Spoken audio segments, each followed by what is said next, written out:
Fans looking to get their hands on the 2018 Jeep Wrangler just got another option as JLWanglerForums reports the company has begun accepting orders for modules equipped with the turbocharged 2.0-liter four-cylinder engine. The engine reportedly costs an additional $1,000, but it requires the 8-speed automatic transmission, which increases the overall price to $3,000. That's a significant amount of change considering the inline-four produces 270 horsepower, 201 kilowatts, and 295 pounds-to-foot, 399 kilowatts, of torque.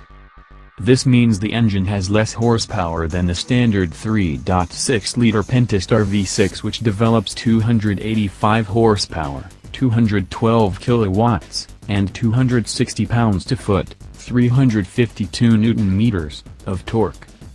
The turbocharged four-cylinder engine will be available on all Wrangler variants, and it appears the most affordable model will start at $29,995 before the $1,195 destination charge is factored in. Of course, the engine many fans are waiting for won't arrive until 2019.